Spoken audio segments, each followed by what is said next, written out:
Malam tuh udah mulai rame. Cuman instingku bilang datangnya nanti. Dan pas aku datang itu lega aja gitu. Dan aku ngerasa pas aku datang kayak ditungguin.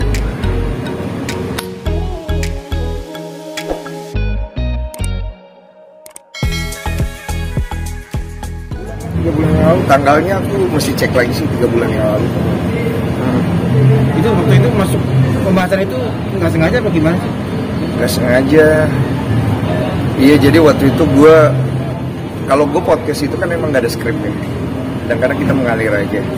Jadi ceritanya pada saat itu Vanessa ngehubungin gue, dia DM kalau nggak salah ya. Kak, aku kapan dong ke podcastnya kakak gitu. Wah, gue terhormat sekali, maksudnya gue tuh nggak terlalu gue orangnya nggak terlalu ngejar kan. Terus ada orang mau datang ke podcast gue seneng banget lah. Makanya yaudah yuk gitu. Dia datang boleh bawa suami nggak? Boleh. Jadi emang awalnya gue pengen podcastan sama Vanessa. Terus pas gue lagi ngobrol, kok gue pengen undang suaminya nih masuk gitu kan. Jadi gue undang nih Bibi. Ternyata keren banget. Gue merinding, keren banget gitu. Nah, kontennya tuh ngalir gitu aja sih sebenarnya. Gak ada pemikiran atau skrip untuk menanyakan hal itu karena ya gue alam bawah sadar kali ya gitu danya. Cuman ya gimana ya, gue bingung juga gitu kira-kira. Sebelumnya pernah ketemu sama Bibi belum? Sama siapa? Sama Bibi, sama Kak Bibi. Belum, gue tuh baru ketemu tuh pas di konten gue doang.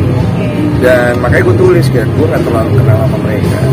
Tapi kesan yang gue dapat yaitu gue melihat mereka adalah orang yang sedang berjuang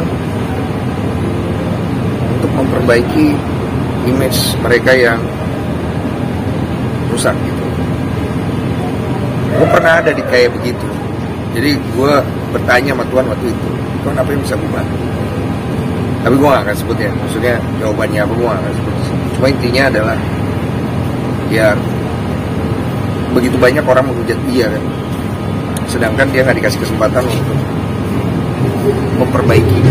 Jadi ruang itu nggak ada. Dan gue seneng banget ketika konten gue tuh bisa ngasih ruang. Dan ya di channel itu, di konten itu orang-orang jadi positif. Mas, ada statement dari Bibi kalau masalah tentang ramalan. Iya.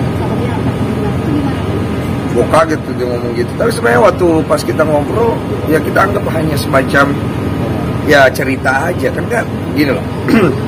Ramalan itu ada yang benar, ada yang tidak. Tapi kan tetap semua rahasia ada di tangan Tuhan.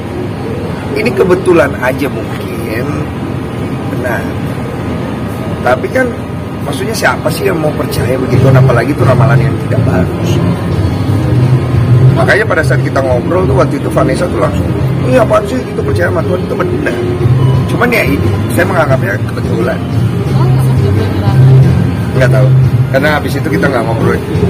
Jadi gini, aku pribadi nggak terlalu mau fokus ke ramalan, karena menurut aku itu nggak penting. Yang aku pengen fokus waktu obrolan itu adalah perspektif Vanessa, perspektif Bibi menjalani kehidupan yang sudah dilihat jelek sama orang. Jadi nanti potongan podcast sendiri jadi viral tuh, perasaan sendiri gimana sekarang? Iya, gue sih nggak peduli, karena kemarin waktu gue dengar kejadian gue lebih fokus ke sedih. Gue gak peduli itu mau jadi viral atau enggak, karena buat gue itu gak penting. Yang penting adalah gue harus ngapain ya, maksudnya kok gue sedih gitu loh. Nah oleh karena itu tadi gue sempetin waktu di sela-sela kesibukan gue datang ke pemakaman beliau. Gue mengucap doa. Sedih cuy, gue sedih, gue gak tau, itulah gue cuma mengucap doa. Maksudnya ada 2 orang yang sedang berjuang untuk punya keluarga di tengah-tengah himpitan hujatan banyak orang. They fight. Dan itu kisah yang luar biasa menurut gua. Apa yang mereka tinggalkan, ya itulah balasan mereka untuk orang-orang yang menghujat mereka. Ketika itu sempat nggak percaya mas? Setelah ketemu sama mereka, Mas Denso sendiri nilainya seperti apa sih sosok mereka ini? Gue gak bisa jawab lebih panjang, karena yang gue tahu ya pasti baik, sopan, friendly. Tapi ada satu hal yang gue tangkap adalah mereka tuh ngerasa menyimpan malu tapi berusaha untuk ternyata gitu ya.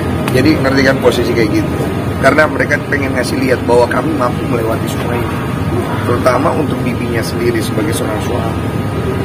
Siapa sih ada laki-laki yang sekuat itu berani untuk nemenin wanita yang mungkin sudah dilihat buruk di masyarakat?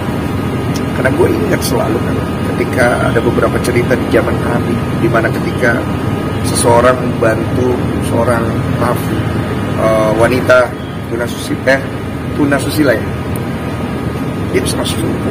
Kesempatannya selalu ada. Cuma kita udah gini loh, kita tuh kalau ada orang bikin salah tuh ditekan terus sampai orang itu mati, mungkin kita puas gitu.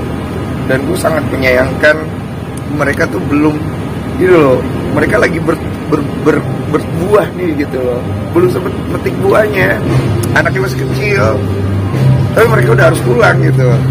Itu mungkin jadi salah satu kesedihan gue yang paling besar sih. Sosok Kak Vanessa juga yang survive dengan masalah-masalahnya, dan juga dia kan sayang banget sama anaknya. Tinggal sama dia itu seperti apa sih? Vanessa is a really great mom. Setiap orang punya kesalahan. Yang kalian lihat di sosial media yang hidupnya benar semua itu punya salah, belum aja aib terbuka. So, yang paling penting apa? Spiritnya. Berapa banyak wanita yang bisa menjalani satu kehidupan baru di tengah himpitan, hujatan begitu banyak, membesarkan seorang anak, coba untuk cari duit dengan membuat dirinya kelihatan bodoh. Jadi gue ngerasa kayak kalian kok gak mau kasih kesempatan sih buat dia. Tapi akhirnya dia tumbuh kan. Nah ini lagi tumbuh-tumbuhnya gitu, lagi bagus-bagusnya, terus dia pergi gitu. Ya sedih banget. Terakhir kapan sih Mas ketemu sama mereka? Terakhir di acara gue di Dreambox, tapi kita gak sempet ngobrol lama. Aku sempet fotoan tuh, aku pakai baju Dreambox Indonesia. Dan dia mau main ke rumah. Dia ada DM. Nah dia mau main ke rumah. Kau udah pulang belum dari New York? Nah, main ke rumah dong. Iya, main aja, gue bilang siap. Nggak nongol. Makanya gue bikin video kan, dia nggak ke rumah, ya saya izin saya ke rumah kalian. Sempat ada rencana yang disampaikan oleh Vanessa, ada rencana dalam waktu dekat ini untuk tercapai dari Vanessa? Nah itu aku nggak tahu, itu ke keluarga. Nah sosok Sutirnya ini juga kan jadi sorotan juga nih Kak Dutsi. Sempat ya tanggapannya? Aku nggak mau komentar dulu ke situ karena menurut aku itu urusan belakang.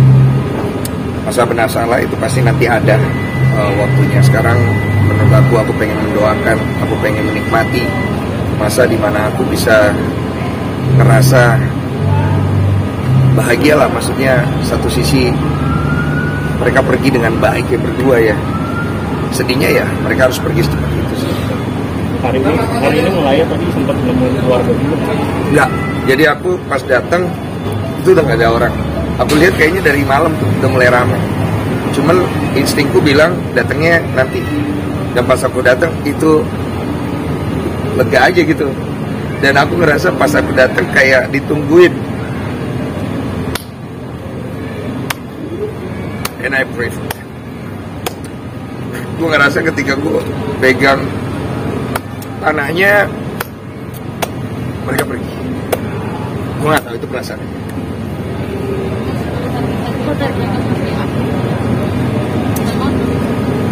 Gue benci di wawancara, gue sedih cuy. Hah? Gimana? Kisah cinta mereka. Sampai akhirnya sampai mau memisahkan. Just like a movie ya, kayak film ya. Tragis sih sebenarnya, tapi indah juga. Cuma yang gue sayangkan adalah ini jadi exposure sosial media yang kurang bertanggung jawab dengan video-video yang gak perlu sih sebenarnya. Jangan lah, kasihan anaknya juga ngeliat. Ya dia ngeliat ibunya dengan kondisi berantakan dan itu lah. Ada cara viral yang lain lah. Tadi kan sempat kan katanya ketika di masa lalu Vanessa Angel dihujat di Indonesia, tapi sekarang nyatanya ketika dia meninggalkan kita semua, ternyata di Indonesia masa ditinggalkan. Iya. Perubahan perasaan sebenarnya menurut Vanessa sendiri seperti apa? Saya bahagia sih sebenarnya. Jadi ketika saya ketemu dengan mereka, doa saya mengiringi. Karena gini, mereka datang, gue bisa tahu mereka tuh tulus, tahu Gue di konten gue semua gue tahu, pasti gue tahu. Cuma gue ngomong.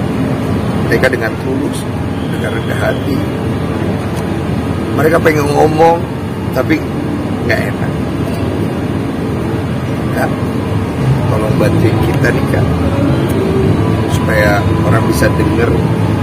Karena di konten kakak itu orang bisa denger hati kami, orang bisa denger bagaimana kami berusaha. Sehingga gue ngerasa kayak ya beban sih jadinya, cuman gue bawa dalam doa aja. Itu aja sih. Selama podcast ada pengalaman yang tidak terlupakan? Ya podcast itu. Karena menurut gue ketika gue ngajak Bibi masuk ke dalam obrolan yang tadinya nggak ada planning, magicnya di situ. Karena kalau waktu itu Bibi nggak gue ajak masuk, kontennya biasa aja. Gitu sih. Terakhir Bang, mungkin ada pesan-pesan yang ingin disampaikan untuk keluarga? Ya pastinya saya turut berduka cita sedalam-dalamnya untuk keluarga. Saya tidak pantas ngomong sama sekali jujur. Bisa berikan waktu untuk cukup ini saja. Keluarga yang lebih berhak untuk bicara, mereka yang lebih berduka. Kita hanya orang luar. Ya memang kita ikut merasakan, dan anehnya kenapa kita ikut merasakan. Untuk keluarga yang kuat, semua badai pasti akan terlewati. Tapi untuk sekarang ini mungkin momen untuk tidak kuat. But it's okay.